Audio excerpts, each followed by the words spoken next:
Perang Tabuk. Perang penaklukan Mekah merupakan perang yang memisahkan antara yang hak dan batil. Sesudah itu tidak ada tempat untuk meragukan dan menyaksikan risalah Muhammad SAW di seluruh jazirah Arab. Oleh karena itu, perjalanan bisa berubah total setelah itu dan semua manusia masuk ke dalam agama Allah secara berbondong-bondong. Hal ini bisa dilihat dari uraian mengenai kedatangan berbagai utusan dan jumlah orang-orang muslim yang datang sewaktu haji wada, yang sekaligus menandai berakhirnya kendala internal, hingga orang-orang muslim bisa hidup tenang, bebas mengajarkan syariat Allah dan menyebarkan dakwah. Latar belakang peperangan. Hanya saja, di sana masih ada satu kekuatan yang menghadang perjalanan orang-orang muslim, dan hal ini tidak bisa dibiarkan begitu saja, yaitu kekuatan Romawi, kekuatan militer yang paling besar di muka bumi pada zaman itu. Seperti yang sudah kita ketahui sebelumnya, bentrokan ini sudah dimulai dengan dibunuhnya duta Rasulullah SAW Al-Harits bin Umair di tangan Syurahbil bin Amr al-Ghazani. Saat Al-Harits membawa surat beliau yang ditujukan kepada pemimpin Busra. Setelah itu beliau mengirimkan satuan pasukan yang dipimpin Zaid bin Harithah, yang kemudian baru bertempur dengan pasukan Romawi dengan pertempuran yang seru di Mu'tah, tanpa membawa hasil yang berarti dari orang-orang yang zalim itu. Tetapi setidak-tidaknya peristiwa ini mampu meninggalkan pengaruh yang sangat besar di dalam jiwa bangsa Arab yang dekat maupun jauh. Kaisar juga tidak mengelak pengaruh yang sangat menguntungkan orang-orang muslim dari peperangan Mu'tah. Hal ini bisa dilihat dengan banyaknya kabilah-kabilah Arab yang melepaskan diri dari kekuasaan kaisar lalu bergabung dengan orang-orang muslim. Lama-kelamaan hal ini bisa membahayakan kekuasaan mereka terhadap wilayah-wilayah Arab. Maka tidak ada pilihan lain bagi pasukan Romawi kecuali menghancurkan kekuatan orang-orang muslim. Sebelum kekuatan ini merembet dan berkembang menjadi besar serta menimbulkan keresahan di wilayah Arab yang berbatasan dengan wilayah kekuasaan Romawi. Dengan pertimbangan seperti ini, belum genap setahun setelah Perang Mu'tah, Kaisar sudah mempersiapkan pasukan Romawi dan Arab yang tunduk kepada kekuasaannya dari Bani Ghassan dan lainnya. Mereka sudah siap untuk terjun dalam kancah peperangan besar-besaran. Informasi yang masih simpang siur tentang persiapan pasukan Romawi dan Ghassan. Banyak informasi yang masuk ke Madinah tentang persiapan pasukan Romawi untuk bertempur secara besar-besaran melawan kaum muslimin. Hingga setiap detik penduduk Madinah seperti dibayangi perasaan takut. Setiap kali mereka mendengar suara yang terasa ganjil, pasti diasosiasikan sebagai suara pasukan Romawi. Keadaan seperti ini dapat terlihat jelas sebagaimana yang dialami sendiri oleh Umar bin Al-Khattab. Sementara pada waktu itu Nabi SAW menghindari istri-istri beliau selama sebulan penuh. Sedangkan para sahabat sendiri tidak tahu menau duduk perkara yang sebenarnya. Hingga mereka mengira beliau telah menceraikan mereka semua. Tentu saja hal ini menumbuhkan kekhawatiran dan kegundahan di hati mereka. Umar bin Al-Khattab berkata menuturkan kisah ini. Aku mempunyai seorang sahabat karib dari Ansor. Apabila aku tidak ada di tempat, maka dia akan mendatangiku lalu menyampaikan kabar yang perlu disampaikan. Dan jika dia tidak ada di tempat, maka akulah yang mendatanginya dan mengabarkan apa yang perlu kukabarkan. Keduanya menetap di dataran tinggi di Madinah dan secara bergiliran mereka biasa menemui Nabi. Pada waktu itu kami dirasuki perasaan takut kalau ada di antara Raja Ghassan yang menurut informasi akan menyerang kami. Dada kami benar-benar dipenuhi tanda tanya mengenai masalah ini. Tiba-tiba rekan karibku dari Ansor itu mengetuk pintu rumahku sambil berkata, "Bukalah, bukalah." "Apakah orang-orang Ghassan sudah tiba?" tanyaku tak sabar. Bahkan lebih dahsyat dari itu, Rasulullah SAW menjauhi istri-istri beliau. Dalam lafaz lain disebutkan bahwa dia berkata, "Sebelumnya kami sudah membicarakan Bani Ghassan yang hendak menyerang kami. Saat rekanku mendapat giliran ke rumah Nabi SAW, dia kembali pada waktu Isya dan langsung mengetuk pintu rumahku keras-keras. Apakah dia sedang tidur? Tanyanya kepada diri sendiri. Aku kaget sekali dan langsung keluar menemuinya. Dia berkata lagi, telah terjadi masalah yang sangat besar. Apa itu? Apakah orang-orang Ghassan sudah tiba? Aku bertanya. Bukan, bahkan lebih besar dan lebih panjang dari itu. Rasulullah SAW menceraikan istri-istri beliau. Ini menunjukkan betapa rawannya keadaan saat itu, di mana orang-orang Muslim harus menghadapi pasukan Romawi. Keadaan ini semakin diperparah karena ulah orang-orang munafik yang berkasak-kusuk tentang persiapan pasukan Romawi. Sekalipun orang-orang munafik ini sudah melihat sendiri keberhasilan Rasulullah SAW di segala medan, dan kekuatan macam apapun yang ada di muka bumi ini pasti akan lebur jika berani menghadang jalan beliau. Tetapi mereka masih saja berharap dapat mewujudkan apa yang tersembunyi di dalam dada mereka dan menginginkan kehancuran bagi Islam serta para pemeluknya. Karena tampaknya harapan mereka akan segera terwujud, mereka pun mulai membuat intrik dan konspirasi. Dengan mendirikan sebuah masjid, yaitu Masjid Dirar, mereka mendirikan masjid ini sebagai bentuk pengingkaran dan hendak menciptakan perpecahan di antara orang-orang mukmin serta untuk menampung orang-orang yang hendak memusuhi Allah dan Rasul-Nya. Mereka menawarkan kepada Rasulullah SAW agar sholat di dalamnya. Tujuan mereka untuk mengecoh orang-orang Muslim, sehingga mereka tidak berpikir bahwa sebenarnya masjid ini hanya sekedar sebagai kedok belaka yang justru untuk memusuhi orang-orang Muslim, dan sekaligus menjadi tempat penampungan yang aman bagi orang-orang munafik dan rekan-rekan mereka dari luar. Tetapi beliau tidak segera memenuhi tawaran mereka dan menangguhkannya hingga nanti setelah pulang dari medan peperangan.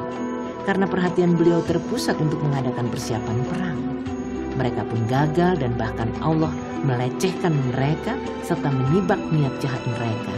Hingga akhirnya beliau menghancurkan masjid tersebut sepulang dari peperangan.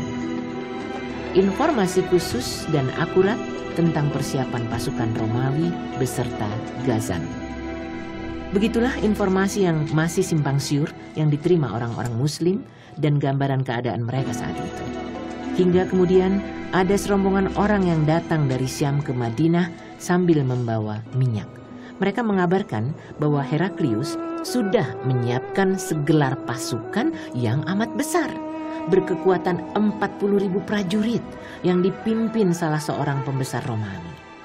Beberapa kabilah juga bergabung bersama mereka, seperti kabilah Lakam, Judzam, dan lain-lainnya dari kabilah-kabilah Arab yang beragama Nasrani. Pasukan mereka yang terdepan sudah tiba di Balqa. Begitulah keadaan yang cukup rawan yang harus dihadapi orang-orang Muslim. Keadaan ini semakin diperparah karena saat itu bertepatan dengan musim kemarau yang amat panas dan kering. Orang-orang menghadapi keadaan yang lebih sulit dan jarang-jarang menampakkan diri. Sementara buah-buah juga mulai masak, sehingga mereka lebih suka berada di kebun buah-buahan dan keteduhan pepohonannya. Jarak yang harus mereka tempuh jika harus berperang juga amat jauh lagi sulit. Rasulullah memutuskan untuk berangkat. Rasulullah SAW memandang keadaan dan perkembangan yang ada secara detail dan bijaksana. Apabila beliau bermalas-malasan dan menghindar dari peperangan melawan pasukan Romawi dalam kondisi yang sangat rawan ini, membiarkan pasukan Romawi menjarah wilayah-wilayah yang tunduk kepada Islam dan bergabung dengan Madinah, maka justru akan membawa akibat yang kurang menguntungkan bagi dakwah Islam dan pamor militer kaum muslimin. Jahiliyah yang masih merasuki jiwa manusia seusai perang Hunain bisa bangkit kembali, dan orang-orang munafik yang selalu mencari-cari celah untuk menancapkan tombaknya dari arah belakang. Sementara pada saat yang sama pasukan Romawi bisa melancarkan serangan terhadap kaum muslimin dari arah depan. Begitulah upaya yang harus dilakukan beliau dan para sahabat dalam menyebarkan Islam. peperangan dan aktivitas militer seakan tak pernah berhenti dan tak ada ujungnya. Rasulullah Shallallahu Alaihi Wasallam menyadari semua ini. Karena itu beliau memutuskan untuk berangkat menghadapi pasukan Romawi di daerah perbatasan mereka, sekalipun keadaan saat itu cukup sulit dan berat. Beliau tidak ingin membiarkan pasukan Romawi masuk lebih jauh ke wilayah Islam. Pengumuman untuk melakukan persiapan. Setelah Rasulullah Shallallahu Alaihi Wasallam mengambil sikap yang bulat, maka beliau mengumumkan kepada para sahabat agar bersiap-siap untuk berperang melawan pasukan Romawi. Beliau mengirim utusan untuk mendatangi berbagai kabilah Arab dan penduduk Mekah agar ikut bergabung. Jarang sekali beliau mengumumkan secara langsung keinginan untuk terjun ke suatu peperangan. Tetapi karena melihat keadaan saat itu yang sangat rawan dan situasinya yang cukup berat, maka beliau mengumumkan secara langsung keinginan untuk berperang dengan pasukan Romawi. Beliau menjelaskan secara gamblang permasalahannya kepada orang-orang agar mereka bisa melakukan persiapan secara matang dan mendorong mereka untuk berjihad. Ada beberapa ayat dari surat At-Taubah yang turun dalam kaitannya dengan masalah ini, membangkitkan mereka agar menguatkan hati dan berjihad. Beliau juga mendorong mereka agar mengeluarkan sedekah dan menginfakkan kelebihan harta fisabilillah. Orang-orang muslim berlomba-lomba melakukan persiapan perang. Setelah mendengar pengumuman Rasulullah SAW yang menyeru untuk berperang melawan pasukan Romawi, maka seketika itu pula orang-orang muslim berlomba-lomba melaksanakan seruan tersebut. Dengan gerak cepat, mereka langsung melakukan persiapan perang. Berbagai kabilah dan suku dari berbagai tempat turun ke Madinah. Tak seorang pun orang muslim yang rela apabila dia sampai ketinggalan dalam peperangan kali ini, kecuali orang-orang yang dalam hatinya ada penyakit. Bahkan orang-orang yang tidak mempunyai apa-apa dan miskin juga datang kepada beliau, meminta bekal dan kendaraan kepada beliau agar dia bisa ikut serta memerangi pasukan Romawi. Firman Allah, وَلَا عَلَى الَّذِينَ إِذَا مَا أَتَوْكَ لِتُحْمِلَهُمْ قُلْتَ لَا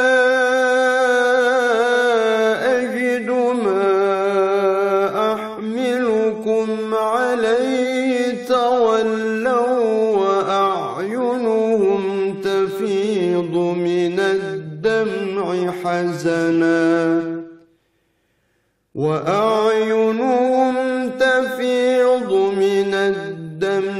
حزنا ألا يجدوا ما ينفقون.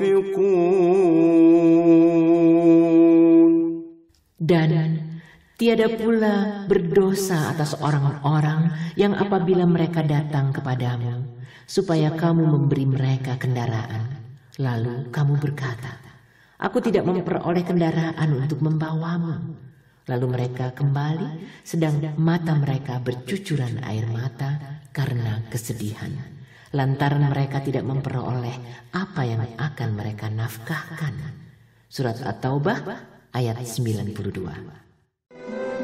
Di samping berlomba-lomba dalam melakukan persiapan, mereka juga berlomba-lomba dalam menafkahkan harta dan mengeluarkan sedekah. Sebelum itu, Utsman bin Affan sudah mempersiapkan kafilah dagang menuju Syam sebanyak 200 onta lengkap dengan barang-barang yang diangkutnya dan 200 uqiyah. Maka seketika itu dia mengeluarkan sedekahnya. Lalu masih ditambah lagi dengan sedekah berupa 100 ekor unta dengan barang-barang yang diangkutnya. Kemudian ditambah lagi dengan 1000 dinar yang diletakkan di bilik Rasulullah SAW. Beliau menerimanya dan bersabda, tidak ada yang membahayakan Utsman karena apa yang dilakukannya setelah hari ini. Bahkan Utsman masih mengeluarkan sedekah lagi, lalu ditambah lagi dan masih ditambah lagi, hingga semuanya senilai 900 ekor onta dan 100 ekor kuda, tidak termasuk uang kontan.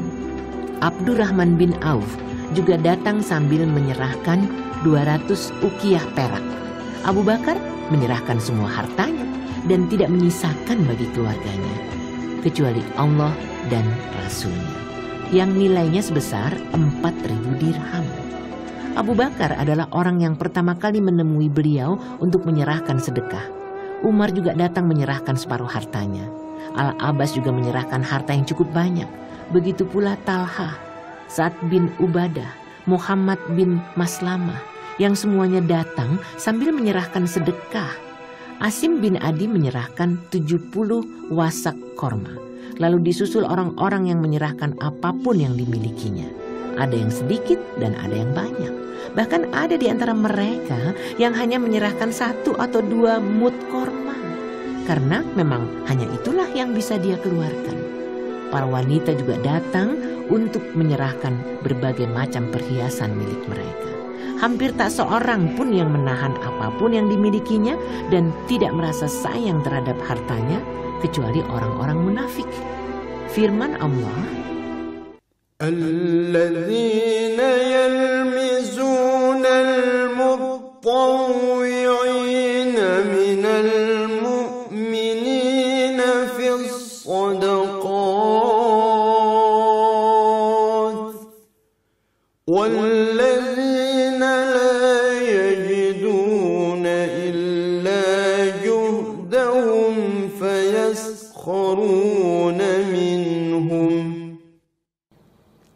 orang-orang munafik itu, yaitu orang-orang yang mencela orang-orang mukmin yang memberi sedekah dengan sukarela dan mencela orang-orang yang tidak memperoleh untuk disedekahkan selain sekedar kesanggupannya.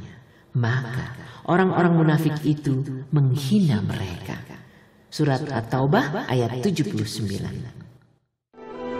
Pasukan Islam berangkat ke Tabuk. Begitulah persiapan yang dilakukan pasukan Islam. Sebelum berangkat, Nabi SAW menunjuk Muhammad bin Maslamah al-Ansari, atau menurut pendapat lain adalah Siba bin Futah, sebagai wakil beliau di Madinah. Untuk menjaga keluarga yang ditinggalkan, beliau mewakilkannya kepada Ali bin Abu Thalib dan menyuruhnya agar tinggal bersama mereka dan mengamati orang-orang munafik. Karena didorong keinginan yang sangat kuat untuk ikut berperang, Ali bin Abu Thalib menyusul beliau. Tetapi beliau menyuruhnya agar kembali lagi ke Madinah sambil bersabda, "Apakah engkau tidak ridho jika engkau di sisiku seperti kedudukan Harun di sisi Musa? Hanya saja tidak ada nabi sesudahku." Pada hari Kamis, Rasulullah SAW mulai bergerak ke arah utara dengan tujuan Tabuk. Karena jumlah pasukannya sangat besar, yaitu sebanyak 30.000 prajurit, maka persiapan untuk membekali pasukan ini tidak sempurna. Sekalipun cukup banyak harta yang disedekahkan orang-orang muslim. Bahkan dibandingkan dengan jumlah personil yang sebanyak itu, maka bekal dan tunggangan yang ada dianggap terlalu sedikit. 18 orang hanya mendapat jatah 1 ekor unta. Boleh jadi mereka memakan dedaunan sekedar untuk membasahi bibir, dan terpaksa mereka harus menyembelih onta sekalipun jumlahnya hanya sedikit untuk diambil air di badannya di samping dimakan dagingnya. Karena itu pasukan ini disebut dengan Jaisyul Usrah atau pasukan yang keadaannya sulit.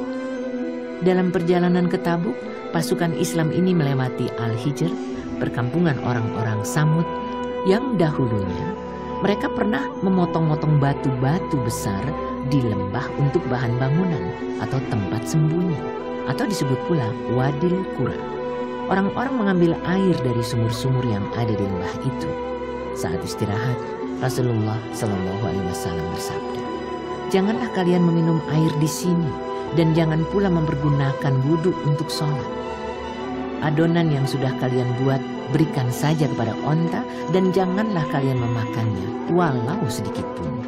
Sumur yang boleh diambil airnya hanya sumur yang pernah dihampiri onta Nabi SAW."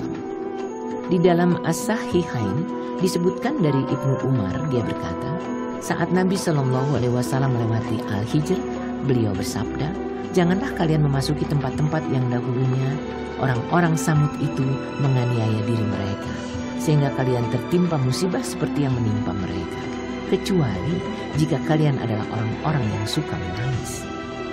Kemudian beliau menundukkan kepala dan mempercepat jalannya hingga dapat melewati lembah tersebut.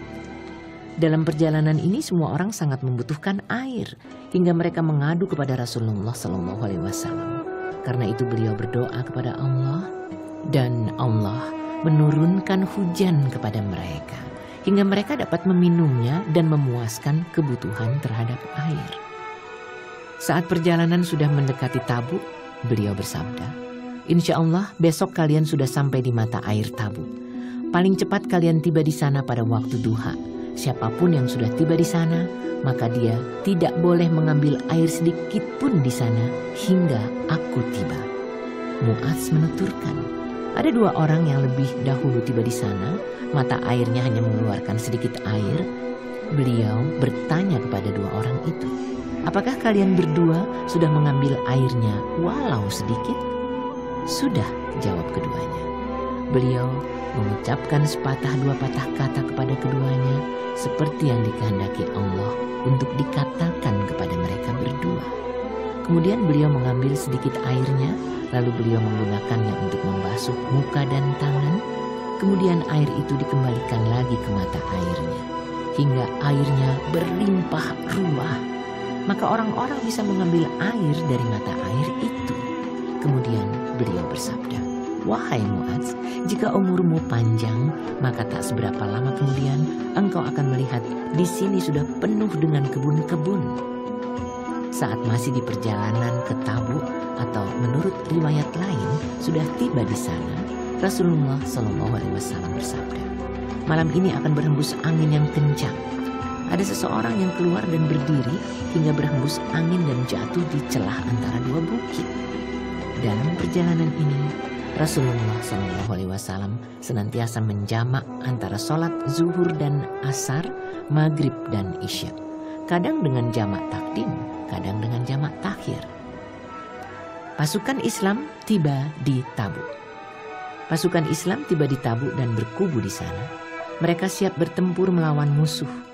Rasulullah SAW berdiri di hadapan pasukan dan menyampaikan pidato dengan penuh semangat, dengan kata-kata yang kandungan maknanya amat luas, menganjurkan kepada kebaikan dunia dan akhirat, memberi peringatan dan ancaman, memberi kabar gembira dan kabar yang menyenangkan, hingga mental seluruh prajurit benar-benar siap dengan semangat yang membara, sekalipun bekal dan perlengkapan mereka sangat minim. Sebaliknya, ketika pasukan Romawi dan sekutu-sekutunya sudah mendengar bahwa Rasulullah SAW menggalang pasukan, muncul ketakutan dan kekhawatiran yang merambat hati mereka, sehingga mereka tidak berani maju atau langsung merencanakan serangan. Mereka berpencar-pencar di batas wilayah mereka sendiri. Tentu saja, hal ini mengangkat pamor militer Islam di dalam Jazirah Arab dan sekaligus mendulang kepentingan politik yang amat besar manfaatnya, yang boleh jadi tidak akan bisa diperoleh andaikan sampai terjadi pertempuran di antara 2 pasukan ini. Karena itu, Rasulullah SAW didatangi Yuhannah bin Ru'bah, pemimpin Ailah, menawarkan perjanjian perdamaian dengan beliau dan siap menyerahkan jizyah kepada beliau. Begitu pula yang dilakukan penduduk Jarba dan Adruj.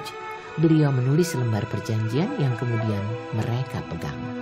Untuk pemimpin Ailah, beliau menulis surat perjanjian sebagai berikut. Bismillahirrahmanirrahim. Ini merupakan surat perjanjian keamanan dari Allah dan Muhammad, Nabi dan Rasul Allah, kepada Yuhannah bin Ru'bah dan penduduk Ailah. Perahu dan kendaraan-kendaraan mereka di daratan dan di lautan berhak mendapatkan jaminan perlindungan Allah dan Muhammad sang Nabi. Juga berlaku bagi siapapun yang bersamanya dari penduduk Syam dan penduduk di pesisir pantai. Siapapun di antara mereka yang melanggar perjanjian, maka hartanya tidak akan dapat melindungi dirinya, yang berarti siapapun boleh mengambilnya.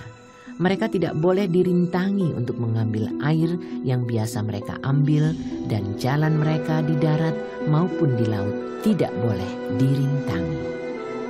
Rasulullah SAW mengutus Khalid bin Al-Walid ke Ukaidir, Dumatul Jandal, bersama 420 penunggang kuda. Beliau bersabda kepadanya, "Engkau akan menemukan dia sedang memburu sapi." Maka Khalid dan pasukannya pergi ke sana. Setelah benteng Ukaidir sudah terlihat mata, ada sekumpulan sapi yang menggaruk-garukan tanduknya ke pintu benteng, hingga pintu benteng terbuka dan sapi-sapi itu pun keluar. Ukaidir memburu sapi-sapi tersebut yang saat itu adalah malam bulan purnama. Dengan siasat tertentu, Khalid bisa memegang Ukaidir dan membawanya ke hadapan Rasulullah SAW. Beliau menjamin keamanan dirinya dan dia berjanji menebus dirinya dengan menyerahkan 2.000 ekor unta, tebusan senilai 800 orang, 400 baju besi, 400 tombak, dan siap membayar jizyah bersama Yuhannah. Dia menyetujui perjanjian yang berlaku untuk penduduk Dumah, Tabuk, Ailah, dan Taimah. Berbagai kabilah yang dulunya tunduk kepada kekuasaan bangsa Romawi sebagai keputusan yang diambil para pemimpin mereka sebelum itu, diyakini sebagai langkah yang salah dan kini sudah habis masanya. Mereka berbalik mendukung orang-orang Muslim. Dengan begitu wilayah kekuasaan pemerintahan Islam semakin bertambah luas hingga langsung berbatasan dengan wilayah kekuasaan bangsa Romawi. Kembali ke Madinah. Pasukan Islam meninggalkan Tabuk dengan membawa kemenangan tanpa mengalami tekanan sedikit pun. Dengan perjalanan ini, Allah telah mencukupkan peperangan bagi orang-orang mukmin. Dalam perjalanan pulang ke Madinah dan saat melewati sebuah jalan bukit, ada 12 orang dari golongan munafikin yang hendak menyerang Nabi SAW. Kejadiannya bermula saat beliau melewati jalan bukit itu bersama Ammar yang menuntun tali kendali onta beliau dan Huzaifah bin Al-Yaman yang berjalan di depannya. Sementara orang-orang berada di tengah lembah. Kesempatan ini tidak disia-siakan orang-orang munafik tersebut. Saat beliau dan 2 sahabat sedang berjalan, tiba-tiba mereka bertiga mendengar suara gaduh dari arah belakang mereka. Orang-orang munafik ini berusaha berkilah dengan menutupi wajah mereka. Beliau mengutus Huzaifah untuk mengejar mereka hingga dia dapat memukul onta mereka dengan tongkat yang dibawanya. Mereka semakin ketakutan dan lari menghindar hingga bergabung dengan inti pasukan. Huzaifah mengabarkan nama-nama mereka kepada Rasulullah SAW dan apa kehendak mereka. Dengan peristiwa ini, Huzaifah dijuluki orang yang memegang rahasia Rasulullah SAW. Tentang hal ini Allah berfirman, وَهَمُّوا بِمَا لَمْ يَنَالُوا. Dan mereka menginginkan apa yang tidak dapat mereka capai.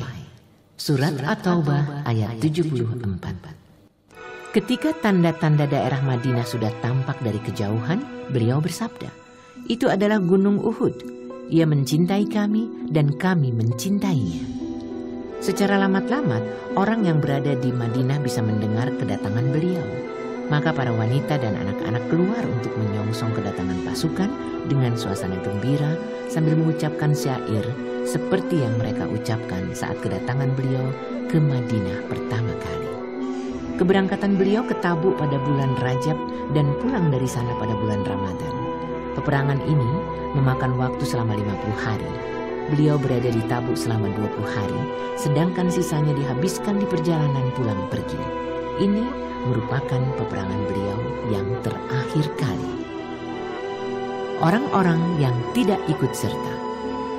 Dengan kondisi yang khusus, peperangan ini merupakan pelajaran yang amat berat dari Allah, sehingga dengan pelajaran ini, orang-orang yang beriman bisa dipisahkan dari orang-orang yang tidak beriman. Memang begitulah kebiasaan Allah dalam kondisi-kondisi seperti ini. Firman-Nya, "Ma kana Allahu liyadhara al-mu'minina 'ala ma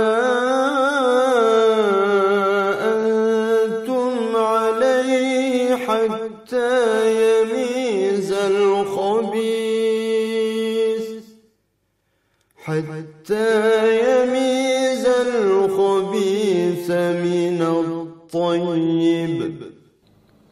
Allah sekali-kali tidak akan membiarkan orang-orang yang beriman dalam keadaan kamu sekarang ini, sehingga dia menyisihkan yang buruk atau munafik dari yang baik atau mukmin. Surat Ali Imran ayat 179. Siapapun yang beriman dengan iman yang benar tentu bergabung dalam peperangan ini, sehingga siapapun yang mangkir dari peperangan ini dianggap memiliki indikasi kemunafikan. Jika ada seseorang yang mangkir, lalu orang-orang menyebutkannya di hadapan Rasulullah SAW, maka beliau bersabda, biarkan saja dia. Kalau memang di dalam dirinya ada kebaikan, tentu Allah akan menyusulkannya untuk bertemu kalian. Jika tidak, tentu dia tidak akan tenang-tenang saja. Sehingga tidak ada yang mangkir kecuali memang orang yang berhalangan atau mereka yang mendustakan Allah dan Rasul-Nya dari kalangan orang-orang munafik yang hanya duduk setelah mereka mencari-cari alasan secara dusta atau tanpa mencari-cari alasan sama sekali. Memang di sana ada 3 orang dari orang-orang mukmin yang lurus, yang mangkir tanpa ada alasan yang dibenarkan. Mereka inilah yang kemudian diuji Allah, kemudian kesalahan mereka diampuni. Setelah memasuki Madinah, Rasulullah SAW langsung menuju masjid dan sholat 2 rakaat. Sementara orang-orang duduk di sana, sedangkan orang-orang munafik yang jumlahnya ada 80 orang lebih juga datang sambil mengemukakan berbagai alasan. Bahkan mereka berani bersumpah untuk memperkuat alasan mereka yang dibuat-buat itu. Beliau menerima alasan mereka menurut penuturan yang tampak dan memintakan ampunan bagi mereka. Tetapi apa yang terpendam di dalam hati mereka diserahkan kepada Allah. Sedangkan 3 orang dari golongan orang-orang mukmin yang lurus, yaitu Ka'ab bin Malik, Murarah bin Rabi, dan Hilal bin Umayyah berkata apa adanya. Kenapa tidak ikut serta dalam peperangan ini? Sebagai hukumannya, Rasulullah SAW melarang para sahabat berbicara dengan mereka bertiga, dan mereka juga harus menjalani pengucilan secara total dengan orang-orang mukmin. Bumi yang luas terasa sempit bagi mereka, dan sesuatu yang lapang terasa sempit bagi mereka. Mereka benar-benar merasakan tekanan yang amat berat. Terlebih lagi, mereka juga harus berjauhan dengan istri selama 40 hari. Kemudian Allah menurunkan ampunannya kepada mereka. وعلى الثلاثة الذين خلفوا حتى إذا ضاقت عليهم الأرض بما رحبت وضاقت عليهم أنفسهم وظنوا أن لا ملجأ من الله إلا إليه ثم تاب عليهم ليتوبوا إن الله هو التواب الرحيم.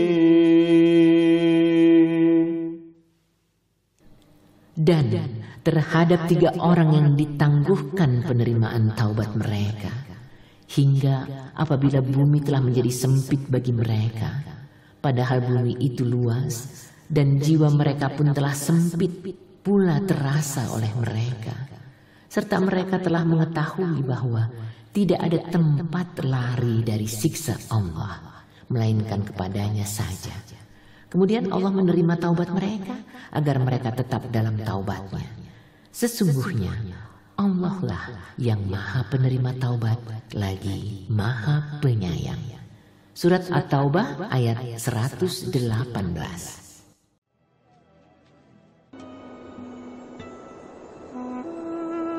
Orang-orang Muslim merasa gembira dengan turunnya ayat ini. Terlebih lagi 3 orang tersebut. Kegembiraan mereka sulit dibayangkan. Mereka benar-benar gembira dengan datangnya kabar gembira ini. Lalu mereka pun bersedekah. Boleh jadi itu adalah hari yang menyenangkan dalam kehidupan mereka. Sedangkan orang-orang yang tidak bisa berangkat karena memang ada halangan, maka Allah berfirman, ليس على الضعفاء ولا على المرضى ولا على الذين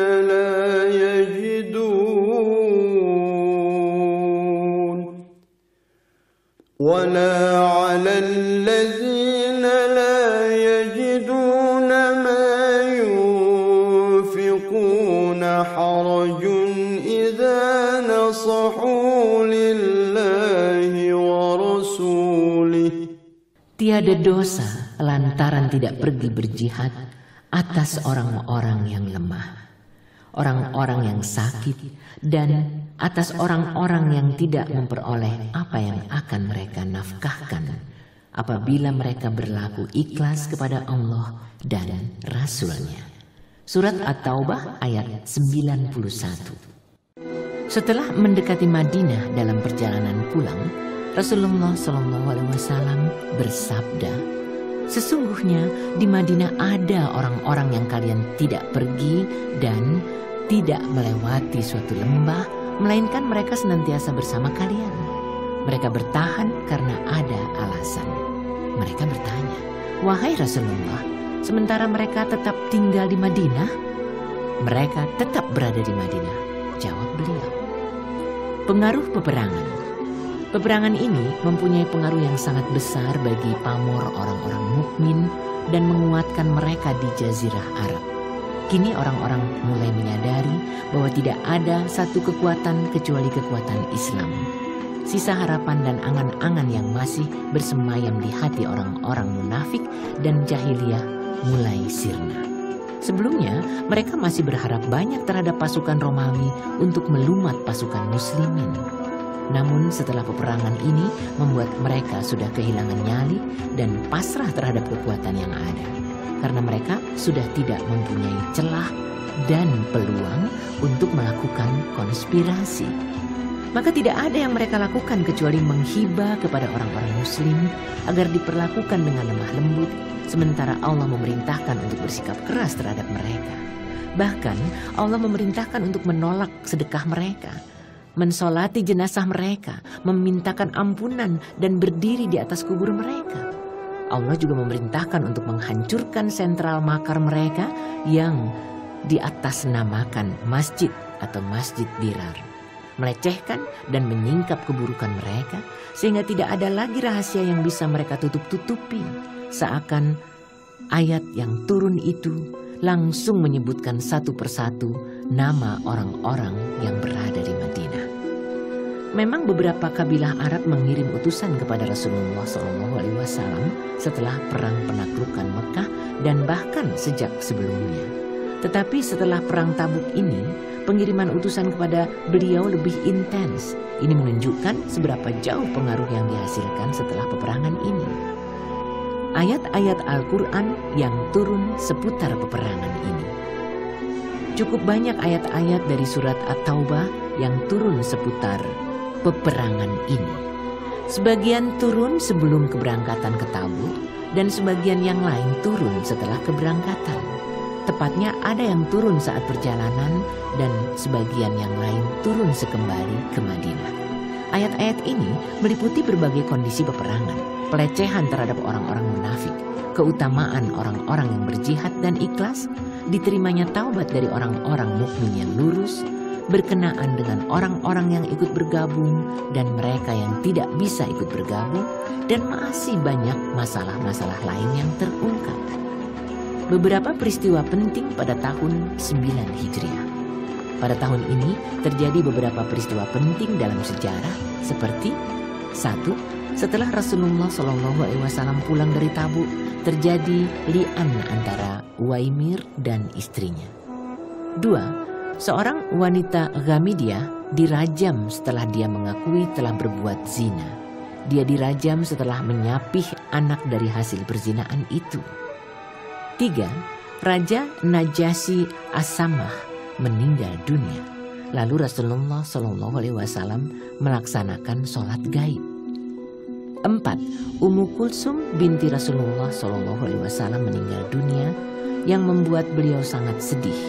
Beliau bersabda kepada Utsman, "Andaikan aku masih mempunyai putri yang ketiga, tentu akan kunikahkan ia denganmu." 5. Pemimpin orang-orang munafik Abdullah bin Ubay bin Salul meninggal setelah Rasulullah SAW pulang dari Tabuk.